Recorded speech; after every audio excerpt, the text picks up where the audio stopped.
DPP के ही question करा रहा हूँ पहले, ठीक है, उसके बाद मैं अपनी तरफ से भी क्वेश्चन कराऊंगा। पहले देख लेते हैं।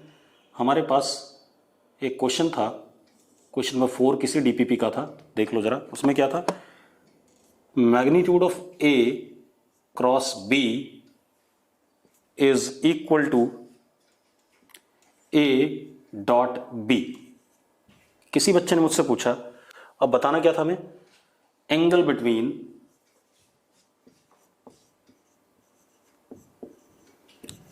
ए वेक्टर एंड बी वेक्टर। ठीक है, सिंपल है। ए क्रॉस बी का मैग्नीट्यूड क्या होगा, ए का मैग्नीट्यूड, बी का मैग्नीट्यूड साइन थीटा, ये आएगा। और ए डॉट बी क्या आएगा, ए का मैग्नीट्यूड, बी का मैग्नीट्यूड कॉस थीटा। तो ए बी कट गया, tan theta is equal to what, 1। tan theta 1 आ गया, तो theta is equal to 45 degree, that is angle between A vector and B vector. ठीक है, इसके बाद इसी क्वेश्चन के कॉन्टिन्यूएशन में क्वेश्चन नंबर 5 था, वो क्या कह रहा था, अब आप हमें बता दीजिए magnitude of A vector plus B vector, इसी क्वेश्चन का पार्ट है। ठीक है, अब ए वेक्टर और बी वेक्टर का मैग्नीट्यूड, इन दोनों वेक्टर के बीच में एंगल कितना है, 45 डिग्री। तो देखो जरा क्या होगा magnitude, under root A square plus B square plus 2ab cos 45, हाँ या ना। तो कितना आ गया बेटा, जरा देखो, under root A square plus B square plus 2ab cos 45 is 1/√2। 2 को √2 से काटेंगे तो यहाँ √2 आ जाएगा, तो कितना आ गया, under root A square plus B square plus √2ab, ये आ गया। ठीक है, इतनी बात, ये हो गए। मैं सारे क्वेश्चन कराऊंगा जो आप लोगों ने भेजे हैं, मैं सारे आज करा दूंगा। ठीक है, अब ये 2 क्वेश्चन हो गए। ठीक, अब जरा देखो आप लोग, ये 2 क्वेश्चन हो गए, तीसरा क्वेश्चन देखते हैं इसी में। तीसरा क्वेश्चन हमारे पास 7th क्वेश्चन था डीपीपी में, A vector is I cap plus J cap. ठीक है, B vector is J cap minus K cap. ठीक है, and C vector is A cross B, C vector is A cross B. ठीक है, इतनी बात। Find value of cos theta, ठीक है, where theta is angle made by C vector with y axis. मतलब मुझे सी वेक्टर का y axis का क्या चाहिए, डायरेक्शन को साइन चाहिए। ठीक है, चलो पहले हम सी वेक्टर निकाले तो सही। तो सी वेक्टर क्या हो गया बेटा हमारे पास, a क्रॉस बी। तो a लिखा हमने आई cap plus J cap cross जे कैप माइनस के कैप, ये लिख दिया हमने। अब क्रॉस प्रोडक्ट करते हैं, आई क्रॉस जे इज व्हाट, के कैप, आई क्रॉस के माइनस आई क्रॉस के। बेटा आई क्रॉस के क्या होता है, माइनस जे होता है, तो माइनस माइनस क्या हो जाएगा, प्लस। तो यहां क्या आ गया, प्लस जे कैप। फिर जे क्रॉस जे क्या होता है, 0। जे क्रॉस के क्या होता है, माइनस जे क्रॉस के। जे क्रॉस के इज व्हाट, आई। तो यहां क्या आ गया, आई कैप आ गया। तो सी वेक्टर हमारे पास क्या आ गया, माइनस आई cap plus J cap plus के कैप, ये हमारा सी वेक्टर आ गया। अब सी का मैग्नीट्यूड अंडर रूट -1 का स्क्वायर प्लस 1 का स्क्वायर प्लस 1 का स्क्वायर, तो सी का मैग्नीट्यूड आ गया √3। अब कॉस थीटा, ये y एक्सिस के साथ एंगल बन रहा है, क्या बन रहा है, y एक्सिस के साथ। ठीक है, इतनी बात। Cos theta is CY upon C, यही पढ़ा हमने। अगर x एक्सिस के साथ डायरेक्शन को साइन पूछता तो CX upon C, z axis के साथ पूछता तो CZ अपॉन C। तो अब cos theta is equal to what is CY, CY की वैल्यू क्या है, 1 है, और C की वैल्यू क्या है, √3 है। तो cos थीटा की वैल्यू क्या आ गई, 1/√3। क्लियर है इतनी बात। अब अगला क्वेश्चन देखते हैं बेटा। अगला क्वेश्चन क्या हमारे पास, P vector is F1 vector plus F2 vector. ठीक है, Q vector is F1 vector minus F2 vector, ये दे रखा है हमें। वो कह रहा है F1 का मैग्नीट्यूड कितना है 3√2 और F2 का मैग्नीट्यूड 4√2, ये दे रखा हमें। Find value of under root P square plus Q square. अब बेटा देखो, if angle between F1 vector and F2 vector is theta.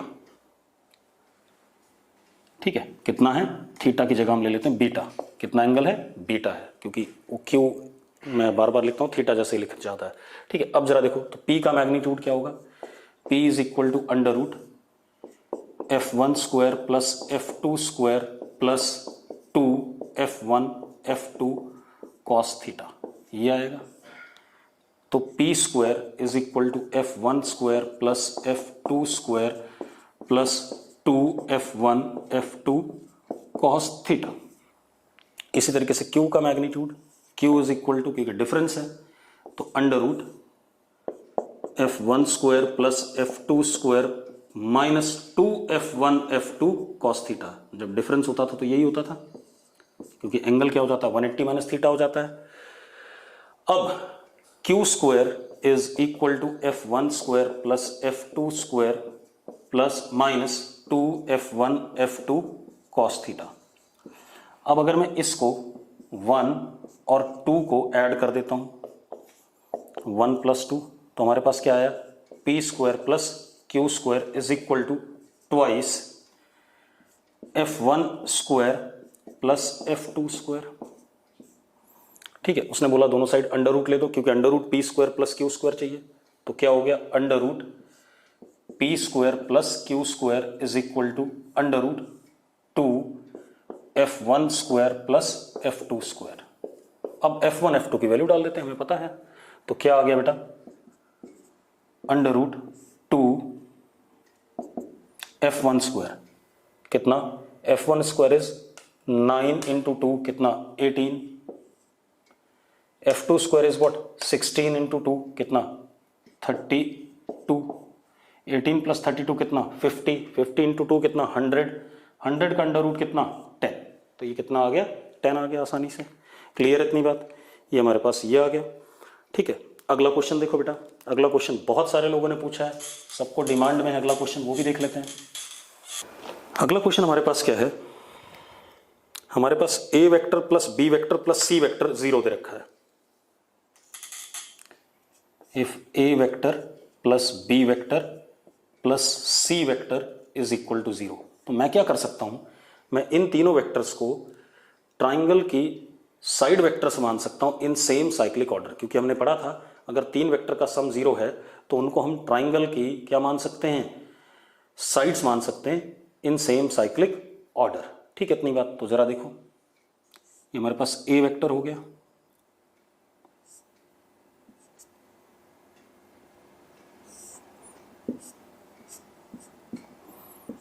ये हमारे पास B वेक्टर हो गया, और ये हमारे पास C वेक्टर हो गया।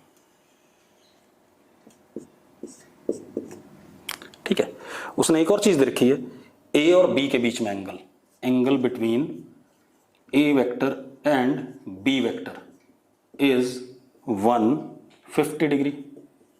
अब जरा देखो A और B के बीच में एंगल कौन सा होगा बेटा, ये इसका फाइनल है, ये इनिशियल है, तो कौन सा एंगल हो गया, ये बाहर वाला एंगल। हमने पढ़ा हुआ ट्राइंगल में हमेशा बाहर वाला एंगल होता है। ये कितना है 150 डिग्री, क्योंकि ये फाइनल है और ये इनिशियल है, तो ये एंगल बिटवीन टू वेक्टर नहीं हो सकता है। हम इस A को आगे बढ़ाएंगे यहाँ पर, तो A का इनिशियल आ जाएगा, B का इनिशियल, वो एंगल हो जाएगा 150 डिग्री। तो ये कितना हो गया बेटा 30 डिग्री। इसी तरीके से उसने दे रखा है angle between B vector and C vector is 120 degree.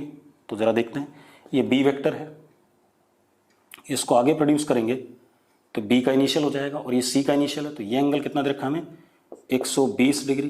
तो ये 120 तो बेटा ये कितना हो गया 60 डिग्री। अब जरा ध्यान से देखो, अगर ये 30 है ये 60 है तो ये कितना हो गया 90 हो गया या नहीं हो गया, कितना हो गया 90। अब हमसे पूछा क्या है, उसने पूछा है ए का मैग्नीट्यूड रेशो बी का मैग्नीट्यूड रेशो सी का मैग्नीट्यूड, इन तीनों मैग्नीट्यूड का रेशो पूछा है। ठीक, कोई बात नहीं। तो इसका लेंथ ए है, इसका बी है और इसका क्या है सी है। राइट एंगल ट्राइंगल है या नहीं है।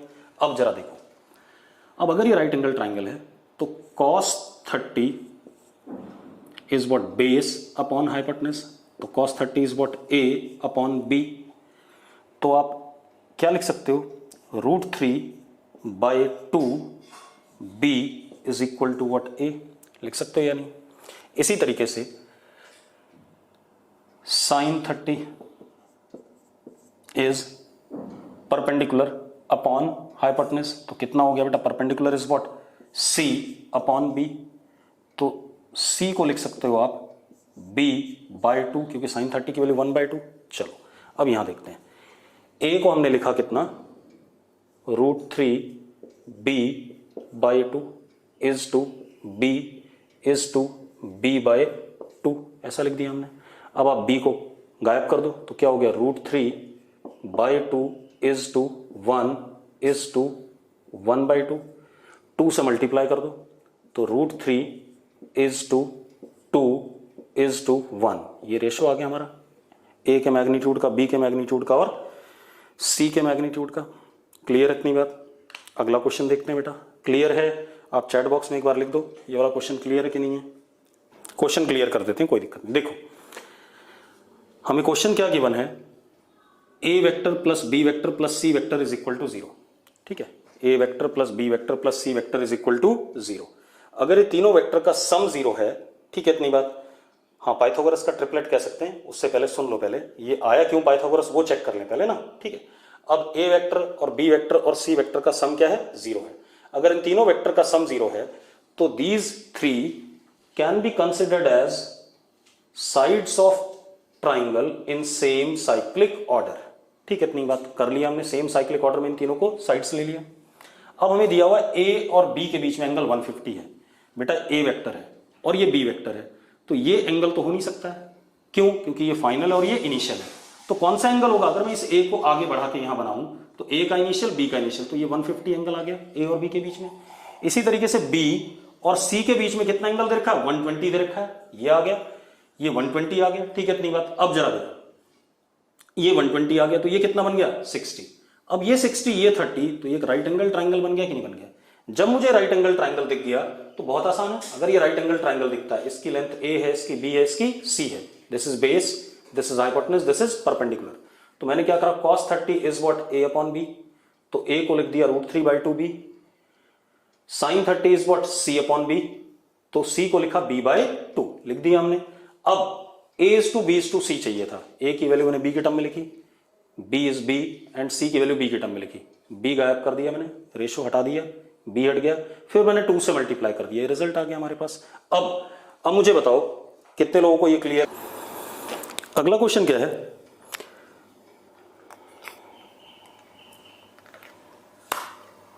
resultant of two vectors one double the other in magnitude is perpendicular to smaller angle between two vectors। देखो क्वेश्चन क्या है, a vector plus b vector का रिजल्टेंट r वेक्टर है। ठीक है, इतनी बात। वो कह रहा है इनमें से एक का मैग्नीट्यूड दूसरे से डबल है, तो अगर a इज व्हाट x तो b इज व्हाट 2x, ये भी दे रखा है। ठीक है, क्वेश्चन में दे दिया। अब वो क्या कह रहा है कि जो रिजल्टेंट है आर वेक्टर वो परपेंडिकुलर है स्मॉलर वाले के। स्मॉलर कौन सा है, ए है। ठीक है, तो मुझे बताना है angle between A vector and B vector. चलो कर लेते हैं बेटा। अब जरा देखो, हमारे पास ये है ए वेक्टर, ये हमारे पास बी वेक्टर, इनके बीच में एंगल कितना थीटा। और जो आर वेक्टर है बेटा हमारा रिजल्टेंट इन दोनों का, this R vector, it is perpendicular to smaller vector. तो ए का लेंथ कितना है x और b का कितना 2x, और जो एंगल बना रहा है आर वेक्टर किसके साथ, a के साथ, कितना बना रहा है 90 डिग्री बना रहा है। तो यानी कि जो हमने अल्फा पढ़ा था याद है, रिजल्टेंट वेक्टर जो बनाता था alpha, alpha is equal to what 90 degree, ये बात आ रही है। ठीक है, चलो अब कर लेते हैं। अल्फा किसके बराबर हो गया 90 डिग्री के। अब हमें फॉर्मूला पता है tan alpha is b sin theta upon a plus b cos theta, पता है ये बात। चलो tan 90 is equal to b is what 2x sin theta upon a is what x plus 2x cos theta, ऐसा ही कुछ है हमारे पास, clear है। चलो tan 90 is what infinity, चलो x plus 2x cos theta is equal to 2x sin theta upon tan 90। बेटा what is tan 90, tan 90 is what infinity. ठीक है, इतनी बात। तो समथिंग अपॉन इंफिनिटी क्या होता है, जीरो होता है। भाई देखो tan 90 कितना इंफिनिटी, तो something upon infinity is always what zero. तो हम क्या कह सकते हैं x plus 2x cos theta is equal to what zero, क्योंकि समथिंग अपॉन इंफिनिटी क्या हो जाएगा जीरो हो जाएगा। तो 1 plus 2 cos theta is equal to what zero, यानी कि cos theta is equal to -1/2। cos theta -1/2 कब होता है, जब थीटा कितना होता है 120 डिग्री। तो angle between A vector and B vector क्या हो गया 120 डिग्री। क्लियर है इतनी बात। अब इस क्वेश्चन को भी लिखो, अगर आपको क्लियर है तो लिख दो फटाफट। ठीक है, अब हमारे पास क्या है, two bodies each of mass capital M are fixed at separation 2L। ये कैपिटल M मास है, ये भी कैपिटल M मास है, फिक्स्ड है दोनों। इनके बीच में डिस्टेंस कितना है 2L दे दिया। ठीक है, इतनी बात। A particle of mass M is projected from mid point, यहां से particle of mass M project करा, छोटा m मिड पॉइंट से प्रोजेक्ट करा। ठीक है, line joining the centre along the perpendicular, ऐसे प्रोजेक्ट करा इस लाइन पे।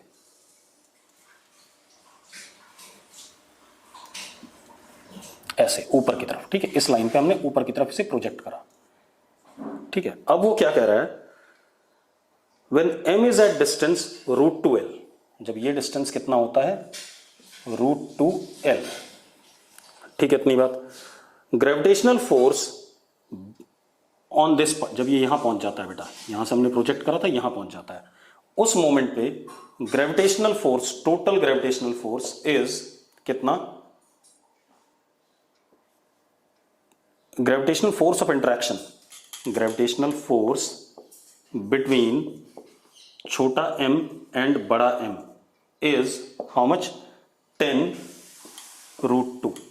तो आपको क्या बताना है, नेट फोर्स बताना है इस पार्टिकल पे। चलो अब देखो जरा, सबसे पहले देखो एक ग्रेविटेशन फोर्स ऐसे लग रहा होगा F1 वेक्टर, और एक ऐसे लग रहा होगा F2 वेक्टर। दोनों लग रहे होंगे कि नहीं लग रहे होंगे, क्योंकि ये वाला भी अट्रैक्ट करेगा, और क्योंकि मासेस एक दूसरे को क्या करते हैं अट्रैक्ट करते हैं। क्लियर है, ये डायग्राम कितने लोगों को क्लियर है, यस लिखो पहले फटाफट, अगर जिनको डायग्राम क्लियर है यस लिखो। अब F1 का मैग्नीट्यूड कितना है, F1 और F2 दोनों ग्रेविटेशनल फोर्स है, और मैग्नीट्यूड कितना है 10√2। हमें टोटल फोर्स बताना है, मतलब हमें F बताना है, जो कि F1 vector plus F2 vector का सम है। क्लियर है, F1 वेक्टर और F2 वेक्टर का सम। अब एक काम करते हैं बेटा, ये लेंथ कितनी है L है, और ये कितनी है √2L है। ठीक है, इतनी बात। तो ये एंगल देख लेते हैं बेटा, सपोज दिस इज बीटा। ठीक है, तो tan beta is perpendicular upon base, यानी कि L अपॉन √2L। तो tan बीटा इज 1/√2। यही आ रहा है कि नहीं आ रहा, tan बीटा इज 1/√2। सेम ये भी कितना बीटा है, सेम एंगल है। ठीक है, tan बीटा की वैल्यू क्या है 1/√2। क्लियर है। अब जरा देखो, इस सवाल को दूसरे तरीके से कर लेते हैं। ठीक है, चलो अब जरा देखो, मैं आपको तरीका बता देता हूं। एक काम तो आप कर सकते हो, आपका एंगल पता चल गया, कितना एंगल है टोटल, 2 बीटा। एक तरीका, पहला तरीका देख लेते हैं। तो F angle between F1 vector and F2 vector is 2 beta, दिख रहा है। चलो अब आ जाते हैं। F का मैग्नीट्यूड कितना, under root F1 square plus F2 square plus 2F1 F2 cos of angle between them, and what is angle between them, 2 beta. ये आ रहा है कि नहीं आ रहा है? अब चलो, तो F is equal to F1 square कितना बेटा, 10 रूट 2, यानी कि 100 इंटू 2 कितना, 200, 200 प्लस 200 कितना, 400 plus 2 into 10 root 2 into 10 root 2 into cos beta. इसी सवाल को एक तरीके से और करेंगे, ठीक है। ये आ गया अपने पास। अब जरा देखो, ये आ गया F is equal to under root 400 cos 2 beta, बेटा नॉट बीटा, कॉस 2 बीटा, क्योंकि एंगल दोनों के बीच में कितना है, 2 बीटा है। 400 प्लस ये कितना आ गया, 100 इंटू 2 200 इंटू 2 कितना, 400 कॉस 2 बीटा। अब जरा देखो, F is equal to 20 common, under root 1 plus cos 2 beta. मैंने आपको डबल एंगल फॉर्मूले बताए थे। 1 प्लस कॉस 2 बीटा को आप लिख सकते हो 2 कॉस स्क्वायर 2 बीटा बाई 2। क्या लिख सकते हो, F is equal to 20 under root trigonometry 2 cos square 2 beta by 2। 2 beta by 2 कितना, बीटा, ठीक है। इतनी बात, ये आ गया अपने पास 2 कॉस स्क्वायर 2 बीटा बाई 2। तो अब जरा देखो, cos beta by cos square beta में से कॉस बीटा बाहर आ जाएगा, तो F कितना आ गया हमारे पास, F is equal to 20 cos beta root 2। अब आपको tan बीटा की वैल्यू पता है, tan beta is 1 by root 2, तो cos beta, tan is what, perpendicular upon base. What is cos? Cos is base upon hypotenuse. Hypotenuse is what, under root 2 का square plus 1 का square, base का square plus perpendicular का square. तो कितना हो गया, root 2 upon 2 plus 1 कितना, 3। तो कितना हो गया, रूट 2 अपॉन रूट 3। तो F comes out to be 20 root 2 upon root 3 into root 2। तो बेटा कितना हो गया, रूट 2 इंटू रूट 2 कितना, 2 इंटू 20 कितना, 40, कितना आ गया, 40 बाय रूट 3। ये आ गया हमारे पास। क्लियर है? अब अगर आपको ये नहीं क्लियर है, ठीक, तो आप क्या कह सकते हैं, मैं दोबारा बता रहा हूँ, दोबारा बता, इस क्वेश्चन को दूसरे तरीके से करते हैं बेटा, ठीक है। आप इसको भूल जाओ, आपको ये मेथड थोड़ा सा टिपिकल लग रहा है, तो हम दूसरा मेथड लेते हैं इसी को करने का। हमारे पास ये एक मास है M, एक मास है ये M,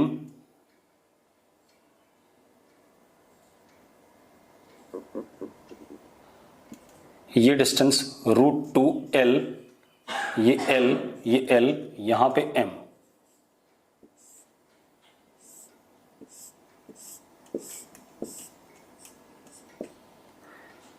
यहां लगा F1 वेक्टर,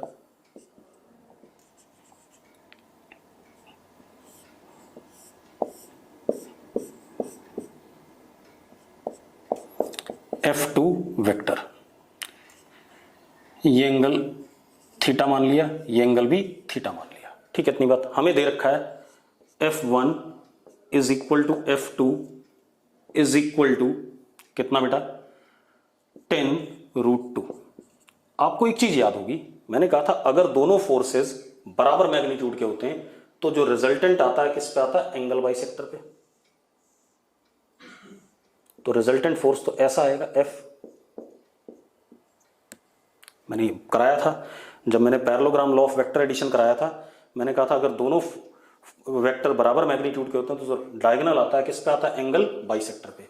और जो डायगोनल का मैग्नीट्यूड होता है वो होता है 2x cos थीटा बाई 2। जो उनके बीच में एंगल होता है उसका cos का हाफ एंगल। क्लियर इतनी बात? ये आया था। अब जरा देखो, हमारे पास F है ये वाला,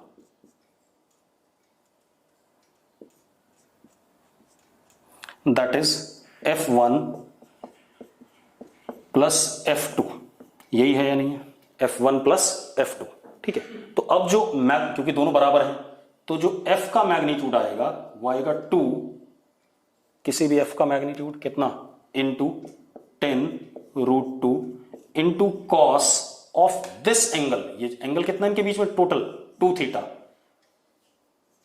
theta by 2, according to formula ये आएगा, 2 से 2 कट गया। तो अब हमारे पास क्या आ गया जरा देखो, f is equal to 2 into 10 20√2 cos theta. अब हमारा पर्पस क्या है, सिर्फ कॉस थीटा निकालना। तो एक बात बताओ, आपको बेस पता है कितना, सॉरी ये पता है l और ये पता है √2l, तो इसका लेंथ कितना हो जाएगा, under root l square plus √2l का स्क्वायर। तो बेटा कितना आ गया जरा देखो, 2l square plus l square कितना, 3l स्क्वायर अंदर आ गया, तो कितना आ गया, √3l आ गया कि नहीं आ गया, आ गया। अब कॉस थीटा देखो जरा, ये बेस और ये क्या, हाइपोटेनस, तो cos theta is √2l upon √3l, base upon hypotenuse, l से l कट गया आपका, कॉस थीटा की वैल्यू डाल दूं मैं यहां पर, तो f is equal to 20√2 into √2 by √3, तो बेटा कितना आ गया जरा देखो, f is equal to 40 by √3। कितने लोगों को अब ये क्लियर है, जल्दी से बोलो। तो बेटा आएगा तो वही रिजल्ट तो नहीं बदलेगा, ठीक है, आंसर तो वही आना है, बस तरीका मैंने बदल दिया करने का, ठीक है। इतनी बात मैंने जो आपको पढ़ाया था, लास्ट स्टेप बेटा, ये फॉर्मूला तो क्लियर है। तो एंगल दोनों वेक्टर के बीच में क्या था, 2 थीटा, तो 2 थीटा बाई 2, क्योंकि यहाँ थीटा बाई 2 आ रहा था, तो यहाँ 2 थीटा बाई 2, तो ये कॉस थीटा आ गया। मैंने क्या करा, मुझे पता है ये लेंथ l है और ये कितनी √2l है, तो एक राइट एंगल ट्राइंगल है, तो मैंने ये परपेंडिकुलर और ये बेस, तो अंडर रूट बेस का स्क्वायर प्लस परपेंडिकुलर का स्क्वायर क्या दे दिया मुझे, हाइपोटेनस। अब मुझे क्या चाहिए था, आंसर में क्या चाहिए था, cos theta. Cos theta is what, base upon hypotenuse, डाल दिया मैंने, फिर मैंने वैल्यू डाल दी यहाँ पर कॉस थीटा की, अपने आप आ गया। क्लियर है। अगला क्वेश्चन देखते हैं बेटा, अगला क्वेश्चन देखो। अगला क्वेश्चन जो हम कल लास्ट में कर रहे थे, पहले मैं वो लेना चाहूंगा क्योंकि अच्छा क्वेश्चन है, उसको देख लें।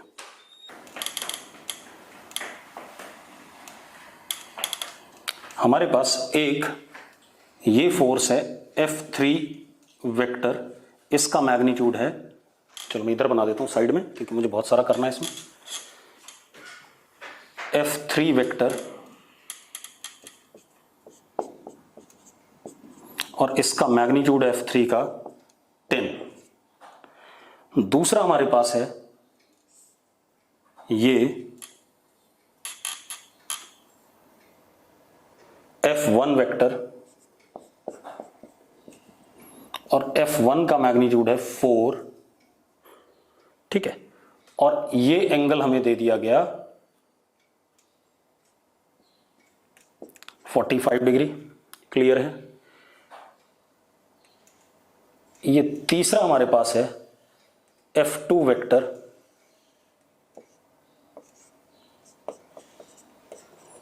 और ये हमें दिया गया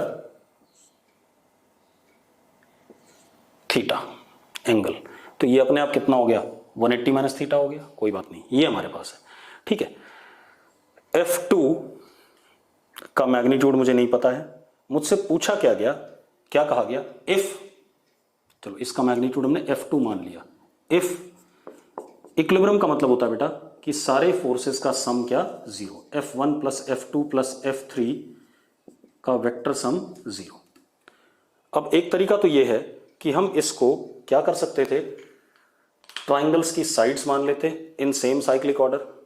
दूसरा तरीका ये है बेटा, अब जरा देखो एक मिनट, दूसरा तरीका ये है कि हम इसको कंपोनेंट से करें। मैंने क्या करा, ये एक्स एक्सिस मान लिया अपना और इसको क्या मान लिया, वाई एक्सिस मान लिया,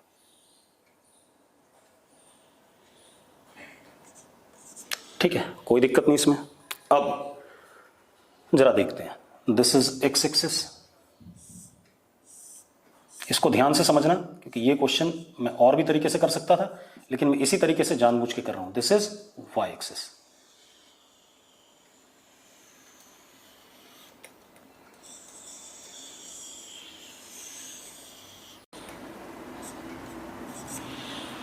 ठीक है। अब सबसे पहले हम सिर्फ F1 को देखें। किसको देखें, F1 को।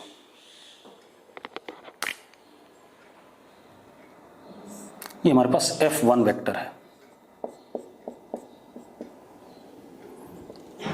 कितनी लेंथ है इसकी F1 की? 4, और ये एंगल कितना? 45 दे रखा है आपको। ठीक है, अब जरा देखो बेटा, अगर मैं इस लेंथ का प्रोजेक्शन लेता हूं इसके ऊपर,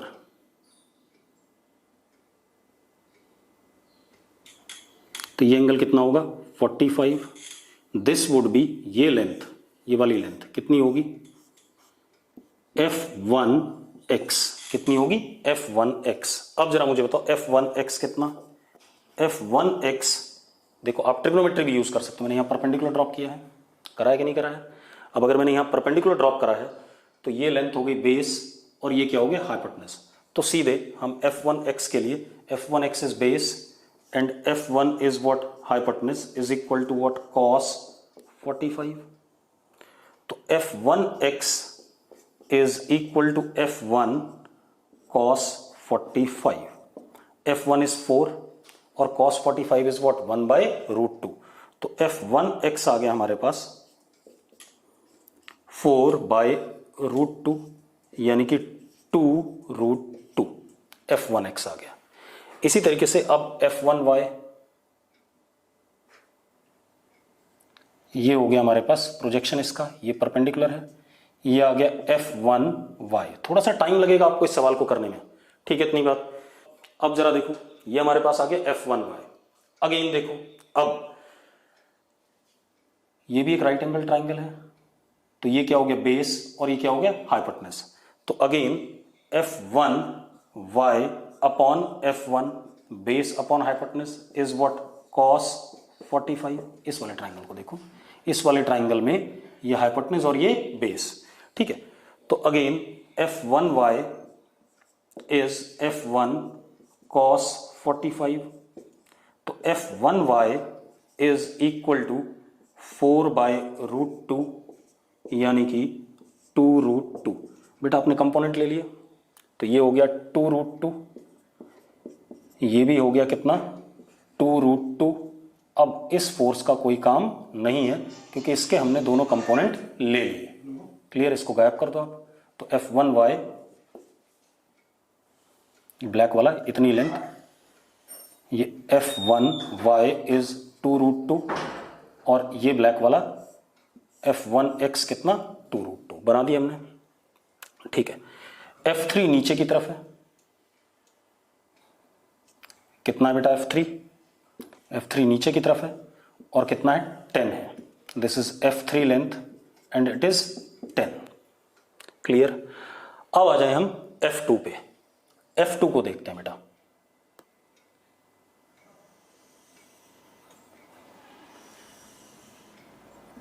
ये लेंथ हमारी F2 है और ये एंगल कितना है? थीटा है, ठीक है। अब इसका प्रोजेक्शन किस पे? y एक्सिस पे लेते हैं, पहले ले लेते हैं, ठीक है। तो ये जो लेंथ परपेंडिकुलर बन रही है इसके ऊपर, मैं बना देता हूं दूसरे कलर से, ये ब्लू कलर से, ये ब्लू वाला, ये क्या चीज है बेटा? This blue one is F2y। क्या है? F2y। ये बेस हो गया और ये क्या हो गया? हाइपोटेनस। तो चला देखते हैं, F2y upon F2 base upon hypotenuse is equal to what? cos theta. तो F2y is F2 cos theta, ऐसे ही रहने दो। तो ये कितना हो गया?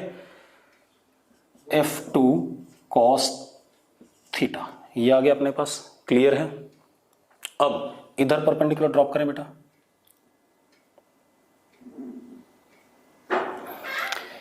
ये लेंथ हमारा क्या हो गया? F2 का component on what? x axis, और ये एंगल कितना बेटा?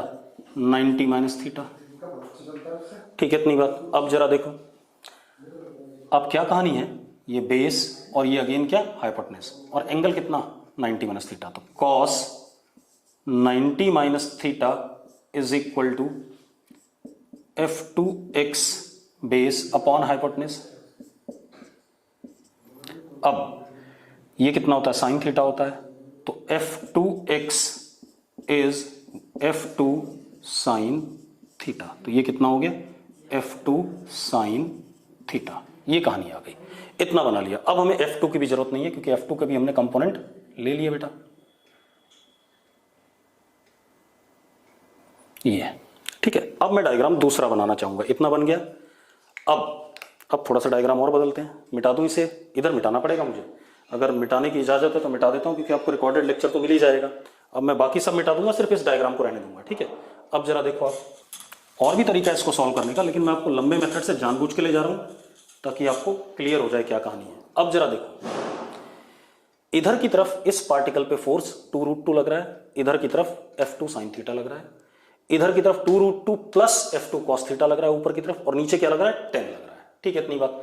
और टोटल फोर्सेस का सम क्या है 0 है। तो अब जरा देखो, दोबारा से बना लेते हैं। This is X axis,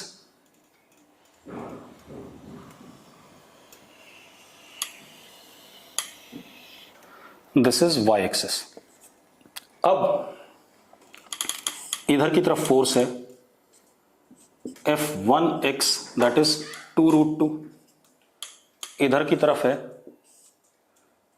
F2x that is F2 sine theta.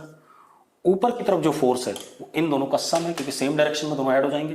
कितना हो गया 2√2 प्लस F2 कॉस थीटा, और नीचे की तरफ कितना 10।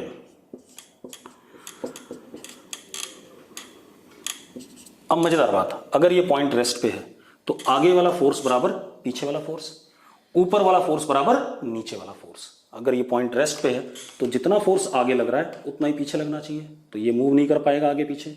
और जितना ऊपर लग रहा है उतना ही नीचे लग रहा है, तो ये ऊपर नीचे भी मूव नहीं कर पाएगा। तो किसी भी डायरेक्शन में मूव नहीं कर पाएगा, तो किस पे हो जाएगा रेस्ट पे। रेस्ट पे मतलब equilibrium, no force is acting on it, ठीक है। इतनी बात। तो अब आगे वाला फोर्स बराबर पीछे वाला फोर्स, तो क्या हो गया F1x is equal to F2x। पहला तो ये कंडीशन आ गई, तो क्या हो गया हमारे पास 2√2 is equal to F2 sine theta. एक इक्वेशन तो ये आ गई। दूसरा, ऊपर वाला फोर्स बराबर नीचे वाला, मतलब 2√2 plus F2 cos theta is equal to 10। ये आ गया हमारे पास। अब हम एक काम करते हैं, इसको उधर भेज दें, तो F2 cos theta is equal to 10 minus 2√2, ऐसा लिख सकते हैं, लिख सकते हैं। ये इक्वेशन 2 हो गया हमारे पास। अब मुझे एक ऑप्शन मेरा था कि मुझे क्या बताना था, एंगल बताना था, थीटा बताना था, tan थीटा, ठीक है। एक में तो मुझे tan थीटा बताना, तो मैं क्या करता हूं 1 डिवाइडेड बाय 2 करता हूं, तो दिस डिवाइडेड बाय दिस, तो F2 sine theta upon F2 cos theta, तो F2 sine theta upon F2 cos theta is equal to 2√2 upon 10 minus 2√2। जरा देखो F2 से F2 कट गया, तो tan theta comes out to be, option check कर लें क्या बनाया इन्होंने, tan theta is equal to, देखो 2 से 2 भी कट जाएगा, तो कितना आ जाएगा tan theta is √2 upon 5 minus √2। ये tan थीटा आ गया, एक ऑप्शन ये आ गया। दूसरा इन्होंने F2, एक ऑप्शन है F2 sine theta, F2 sine theta is 2√2, ये भी करेक्ट है। एक ऑप्शन ये भी करेक्ट हो गया, 2 हो गए, ठीक है। F2 cos theta, F2 cos theta हमने निकाला कहीं, F2 कॉस थीटा ये रहा बेटा, ठीक है। इतनी बात। तो सी ऑप्शन गलत है, सही कौन सा है, सिर्फ डी और बी आ गया अपने पास। क्लियर है, ठीक है। तो इस तरीके से करेंगे। अब मुझे बता दो कितने लोगों को ये बात क्लियर है। हमने ये बना लिया था, यहां तक क्लियर था शायद आपको, है ना। फिर मैंने क्या कहा, आप ऐसे देखो, ये एक्स एक्सिस है, ठीक है। इस पे इधर की तरफ फोर्स F1x, इधर की तरफ F2x, इधर की तरफ ये फोर्स और नीचे ये फोर्स। अगर ये पॉइंट पे फोर्स 0 है तो मैं कह रहा था, देखो इधर वाला फोर्स इतना, इधर वाला इतना, ऊपर वाले दोनों फोर्स ऐड हो जाएंगे, सेम डायरेक्शन में है, नीचे इतना। अगर ये पॉइंट पे फोर्स 0 है तो आगे वाला फोर्स बराबर क्या, पीछे वाला फोर्स, ऊपर वाला फोर्स बराबर क्या, नीचे वाला फोर्स। अब जरा देखो, मैं दोबारा लिख देता हूं, कोई बात नहीं। ये हमने क्या करा, ऊपर वाले दोनों फोर्सेस एक डायरेक्शन में ऐड हो गए, इधर यही फोर्स था, इधर ये फोर्स था, इधर ये था। अब अगर ये पॉइंट पे फोर्स नहीं है तो मैं क्या कह रहा हूं, अगर इस पॉइंट पे फोर्स नहीं है तो आगे वाला फोर्स बराबर पीछे वाला फोर्स, और आगे वाला और पीछे वाला बराबर है तो ये आगे पीछे नहीं मूव करेगा। ऊपर वाला फोर्स बराबर नीचे वाला फोर्स, तो ये पॉइंट ऊपर नीचे भी मूव नहीं करेगा, तो नेट फोर्स इस पे क्या हो गया, जीरो हो गया। ठीक है, तो अब कर लेते हैं।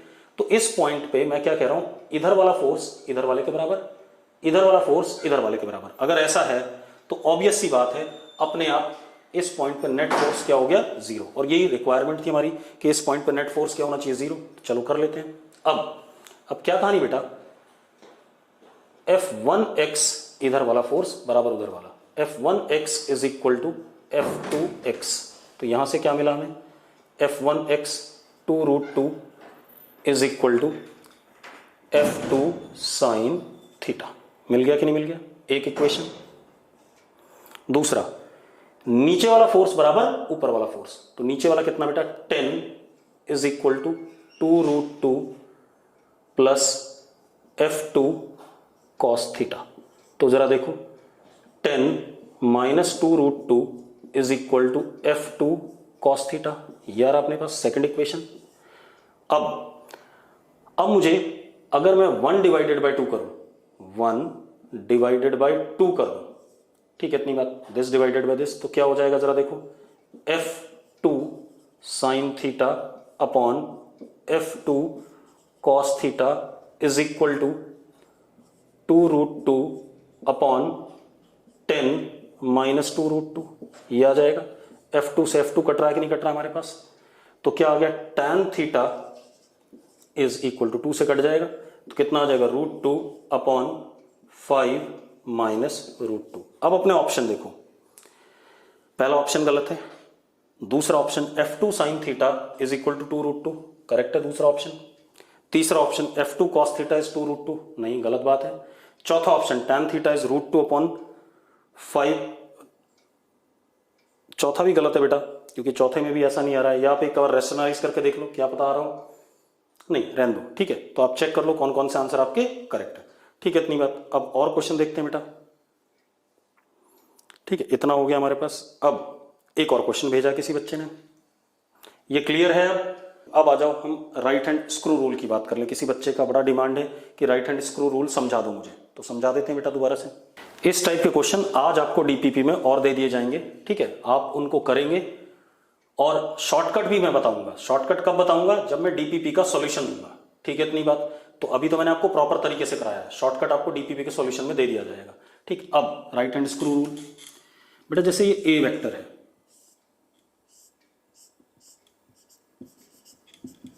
और ये बी वेक्टर है,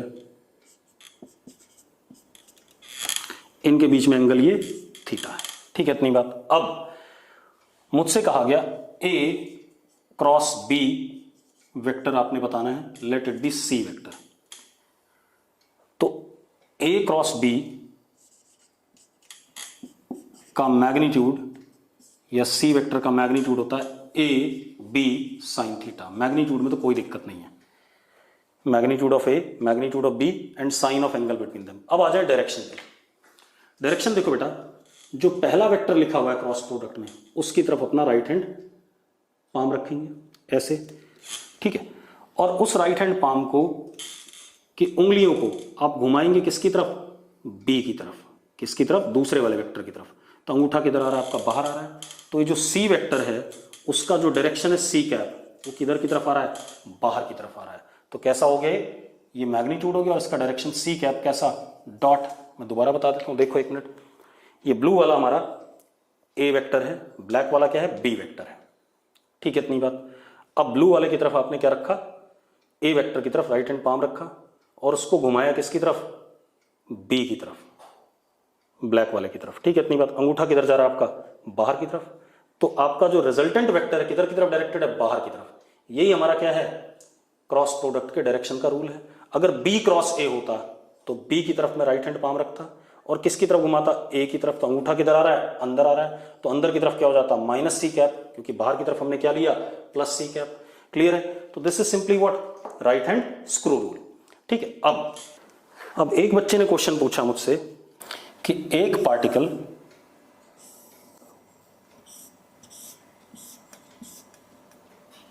सर्कल पे चल रहा है बेटा, मतलब इनिशियली यहां था, तो ये वेक्टर हो गया ए वेक्टर, इनिशियली यहां था, मैग्नीट्यूड इसका रेडियस के बराबर। थोड़ी देर बाद जब ये थीटा एंगल चल दिया तो ये हो गया बी वेक्टर, फाइनली यहां, ठीक है, इतनी बात। मैग्नीट्यूड इसका भी क्या, रेडियस, और कितना एंगल घूम गया, थीटा। आप हमें बताओ डिस्प्लेसमेंट। तो बेटा डिस्प्लेसमेंट अभी अगले चैप्टर में हम पढ़ेंगे। डिस्प्लेसमेंट होता है shortest distance between initial and final position. तो डिस्प्लेसमेंट ये हो गया हमारा, मान लेते हैं एस वेक्टर। क्या है, एस वेक्टर। तो मुझे एस वेक्टर का मैग्नीट्यूड चाहिए, ये पूछा गया है। तो जरा देखो, according to triangle law A vector plus S vector is equal to what, B vector. तो A vector plus S vector is equal to what, B vector. तो S vector is equal to B vector minus A vector. यही आ रहा है कि नहीं आ रहा है, B vector minus A vector. Clear है? यानी कि हमें एस वेक्टर निकालने के लिए क्या करना है, S vector is B vector plus minus of A vector, ये करना है। अब लेंथ मैग्नीट्यूड निकालना है, तो ए का मैग्नीट्यूड भी आर, बी का भी आर, और दोनों वेक्टर का क्या हो रहा है, दोनों वेक्टर का सब्ट्रैक्शन है। तो एस का मैग्नीट्यूड क्या हो जाएगा, under root B square plus A square minus 2ab, क्योंकि सब्ट्रैक्शन है तो सब्ट्रैक्शन में माइनस 2ab कॉस थीटा, यही होगा। चलो, S is equal to under root B square यानी कि आर स्क्वायर, ए स्क्वायर यानी कि कितना, R square, minus 2r square cos theta, ये आ गया। तो S is equal to 2r square और 2r square common, under root 2r square 1 minus cos theta. अब मैंने आपको हाफ एंगल वाले फॉर्मूले बताए थे, या मैथ्स वाले सर ने भी बताए हैं ट्रिग्नोमेट्री में। तो 1 माइनस कॉस थीटा को लिख सकते हैं 2 साइन स्क्वायर थीटा बाई 2। तो S can be written as under root 2r square into 2 sine square theta by 2। अब जरा देखो, s is equal to 2 into 2, तो 2 बाहर आ गया, आर स्क्वायर का आर बाहर आ गया, साइन स्क्वायर थीटा बाई 2 का साइन थीटा बाई 2 बाहर आ गया। ये हमारा क्या आ गया, डिस्प्लेसमेंट वेक्टर आ गया। क्लियर इतनी बात? अब और देख लेते हैं बेटा, किसी बच्चे ने मुझसे पूछा पोजीशन वेक्टर और डिस्प्लेसमेंट वेक्टर बता दो, तो वो भी बता देते हैं बेटा। कल भी बताया था मैंने पोजीशन वेक्टर और डिस्प्लेसमेंट वेक्टर, ठीक है, इतनी बात, वो भी देख लेते हैं। अब जरा देखो बेटा, पोजीशन वेक्टर, जैसे ये ओरिजिन है, स्पेस में एक्स कोऑर्डिनेट भी है, वाई भी है, जेड भी है, और ये पॉइंट हमारा ए के कोऑर्डिनेट है, जैसे दे रखा है -3,4,5। तो बेटा ये हमारा ओ ए वेक्टर हो गया, इसी को पोजीशन वेक्टर कहते हैं। अब इसके कोऑर्डिनेट क्या है, 0 0 0। तो अब ओ ए वेक्टर जो इसकी x में लेंथ है कितनी है, -3 है, क्योंकि -3 -0 कितना, -3 आई कैप। y में कितनी है, 4 -0 4 आ गया, प्लस 4 j कैप, 5 -0 कितना, 5 k कैप। पोजीशन वेक्टर आपको सिंपली ऐसे लिखना है, ओरिजिन से जो x y z कोऑर्डिनेट है, x i cap plus y j cap plus z k cap, simple, ठीक है, इतनी बात। अब एक बच्चे का डाउट है, डिस्प्लेसमेंट वेक्टर बता दो। पॉइंट ए के कोऑर्डिनेट हैं 3 4 5 और बी के कोऑर्डिनेट हैं 6 7 -3। तो बेटा displacement vector A B, B final A initial, इसका x माइनस इसका x, तो 6 -3 कितना, 3 आई कैप, 7 -4 कितना, 3 j कैप, -3 -5 कितना, -8 k कैप, ये आ गया। अब अगर आपको इसका मैग्नीट्यूड चाहिए ए बी का, तो क्या हो जाएगा, under root this square plus this square plus this का square, 3 square plus 3 square plus -8 का स्क्वायर। सिंपल, सॉल्व कर लो, आ जाएगा आपके पास। क्लियर है?